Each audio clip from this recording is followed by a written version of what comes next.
నా హృదయపూర్వక శుభాకాంక్షలు. ఈవేళ జూన్ 4వ తారీఖు చరిత్రలో ఒక గుర్తుండిపోయే రోజు.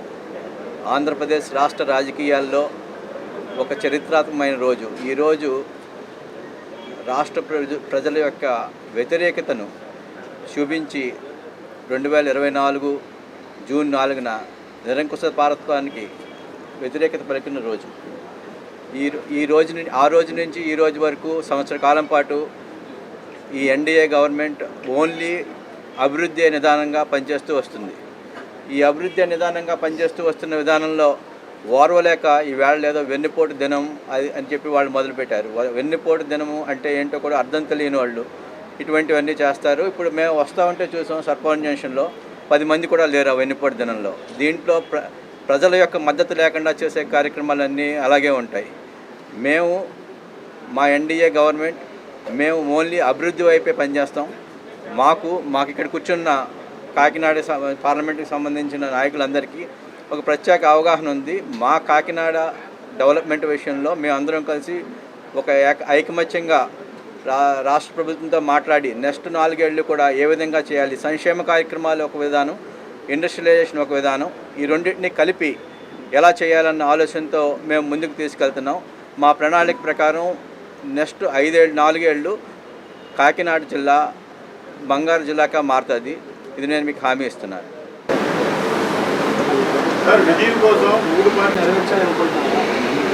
ఓటమి ప్రభుత్వం గతంలో ఇచ్చిన హామీలన్నీ నెరవేర్చాలనుకుంటున్నారు.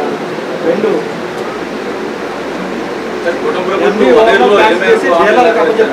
ఎన్డీఏ వాహనాలు క్యాన్సిల్ చేసి డీలర్లకు అప్పగించారు. దీని మీద అవినీతి పూర్తిగా మాయమవుతున్నారు. 100% డీలర్లకు అప్పచెప్పడం వలన అవినీతి టోటల్ తగ్గుతుంది. ఇదివరకు ఏం చేసేవారంటే వాహనాల్లో తీసుకొచ్చినట్టు అక్కడ పెట్టి అదే మళ్ళీ రైస్ మిల్లుకి అమ్ముకునేవారు. ఇప్పుడు ప్రత్యేకంగా వారికి చేరుతుంది. ఇంటి దగ్గరికి వెళ్ళి వాడు కావాల్సిన వాళ్ళు తీసుకుంటారు. తీసుకున్న వాళ్ళు ఎవరనేది మనకు ఐడెంటిఫై అవుతుంది.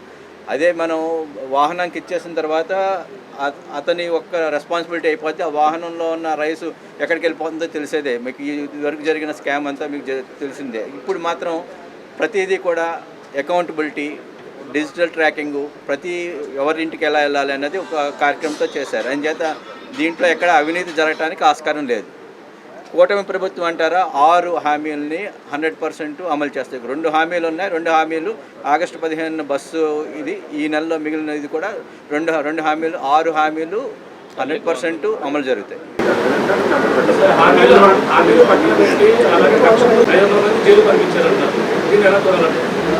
కష్టపూరితమైన కేసులు పెట్టడానికి ఒక న్యాయ వ్యవస్థ ఉంది. ఆ న్యాయ వ్యవస్థ చూస్తుంది. కష్టపూరిత కేసులు పెడితే ఎందుకు ఉంటాయండి? ఇవాళ ఎంతమంది ఎందుకు జైల్లో ఉంటారు? కష్టపూరిత వాళ్ళు తప్పు చేశారు కాబట్టి జైల్లో ఉన్నారు. కష్టపూరితంగా జైల్లో పెడితే ఎందుకుంటారు ఇన్నాళ్ళు జైల్లో? ప్రతి దాంట్లోనూ వాళ్ళు తప్పులు చేశారు. తప్పులు చేసిన దానికి అనుభవిస్తున్నారు. ఎవరు కూడా మేమేదో ధర్నాలు చేద్దాం, మాకు ఎగ్జిస్టెన్స్ ఉందని చూపించుకోవడం కోసం చేసే తప్ప ప్రజలందరూ హ్యాపీగా ఉన్నారు. ప్రతి స్కీము డెవలప్మెంటు ప్రజలందరూ చూస్తున్నారు. ఇప్పుడు మీరు రోడ్లు గొంతులు మొత్తం పూర్తి చేయబడ్డాయి. ఇదివరకు అవి పూర్తి చేయబడ్డాయా? అది ప్రజలు చూస్తున్నారు కదా. మీకు పెన్షన్లు అన్నీ కూడా 15, 17, 20వ తారీఖుకి వచ్చాయి. ఇవాళ 31వ తారీఖున పెన్షన్ ఇస్తున్నాం. అవి చూస్తున్నారు కదా. 1వ తారీఖున జీతాలు ఇస్తున్నాం. అవి చూస్తున్నారు కదా. ఇంటింటికి రేషన్ అందరికీ అందుతుంది. చూస్తున్నారు కదా. అన్ని స్కీములు కూడా పద్ధతి ప్రకారంగా అమలు చేస్తున్నాం.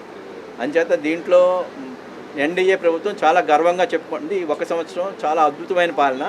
ఇది కాకుండా ఇండస్ట్రియలైజేషన్ కూడా చాలా ఎక్కువ ఇండస్ట్రియలైజేషన్ తీసుకొచ్చారు. చంద్రబాబు నాయుడు గారు, మోడీ గారి కృషితో రాష్ట్రంలో 5 పెద్ద ఇండస్ట్రీలు వస్తున్నాయి. లక్షల కోట్ల ఇన్వెస్ట్మెంట్ వస్తుంది. ఆంధ్రప్రదేశ్ రూపురేఖలు మారబోతున్నాయి. వెన్నుపోటు దినమని వాళ్ళ శాడిజం కోసం పెట్టుకున్న పేరు. దాని గురించి మనం మాట్లాడుకోవాల్సిన అవసరం లేదు. సూపర్ 6 చూస్తున్నారు. అన్ని 4 హామీలు ఆల్రెడీ అమలైనవి. 5వ హామీ ఈ నెలలో ఉంది. ఓన్లీ ఉమెన్ బస్సు ఇష్యూ మాత్రం ఆగస్టు 15కి అమలు అవుతుంది. ముఖ్యమంత్రి గారు దీని మీద కట్టుదిట్టంగా ఏర్పాట్లు చేసుకున్నారు. అన్ని హామీలు ఆగస్టు 15కి అమలు అవుతాయి. మాజీ సీఎం జగన్మోహన్ రెడ్డి వాళ్ళపై కేసులు ఉన్నామోననే వాళ్ళు నడి రోడ్డుగా కొట్టారన్నారు. సాక్షాత్ సీఎం పైన చంద్రబాబు కూడా కేసులు లేకపోతే అది కూడా కొట్టారంటూ కామెంట్ ఆ రోజు కొట్టి అతను మాట్లాడే తీరు అతని స్వభావానికి చెప్తుంది, అతను రెచ్చగొట్టే విధానానికి చెప్తుంది. అందుచేత మనం అతని గురించి మనం ఎంత తక్కువ మాట్లాడుకుంటే జనాలు కూడా ఎంత త్వరగా మర్చిపోతారు. పొలిటికల్ కేసులకి నేరస్తుల కేసులకి చాలా తేడా ఉంటుంది. నేరస్తుల్ని పోలీసులు శిక్షిస్తారు, పొలిటికల్ కాదు. ఇంకోటి పార్టీపరంగా సంస్థాగతంగా కాకినాడ రూరల్ కాదు, మొత్తం మార్పులన్నీ జరుగుతాయి. వచ్చే నెల రోజుల్లో అన్ని చోట్ల కూడా కొత్త నాయకుల్ని ఎన్నుకుంటారు. ఈ సంవత్సర కాలంలో రేషన్ బియ్యం పేరు చెప్పి కాకినాడ పోతుంది కొంతమంది వర్కర్స్ని ఉపాధి కోల్పోయే విధంగా చేశారు ఈ సంవత్సర కాలంలో. అలాగని చెప్పేసి ఎక్కడ ఏమీ ఆగలేదు, రోజు పేపర్లో మేము రాస్తున్నాం. ఎంతవరకు సక్సెస్ అయింది ఈ సంవత్సరం? అర్థం అవ్వలేదు. ఉపాధి రేషన్ బియ్యం ఇప్పుడు కొత్త విధానం స్టార్ట్ చేసాం కదా, ఇంక బయటకు వెళ్ళే విధానం లేదు. టార్గెట్ చేసి మొత్తం కోర్టులంతనే సకల విధంగా చేశారు. కొంతమంది దానివల్ల ఎంప్లాయ్మెంట్ పోయింది. కోర్టు కూడా అడ్డు పెట్టుకోవాలి, పూర్తిగా ఏమీ లేదు. ఒకసారి దాని మీద కోర్టు వర్కర్స్తో కూర్చుని ఎలా చేయాలో ఏంటనేది ఆలోచిస్తాం. ఎంప్లాయ్మెంట్ మీద కూడా వెంటనే సీఎం గారి దృష్టికి తీసుకెళ్ళడం జరిగింది. తీసుకెళ్ళిన వెంటనే ఈ 852 జీవోని నిన్నే రద్దు చేశారు. ఒక విధంగా చెప్పాలంటే ఆయన ప్రత్యేకంగా కాపు కులానికి ఎప్పుడు వ్యతిరేకం కాదు. మేము చాలా గర్వంగా చెప్తాం, ఇక్కడ డిఫరెంట్ కులంలో ఉన్నా కూడా మా కులం తెలుగుదేశం, మా కులం ఎన్డీఏ, మేము కలిసి పనిచేస్తాం. ఇటువంటి చిన్న చిన్న సమస్యలు వస్తూ ఉంటాయి, పోతూ ఉంటాయి.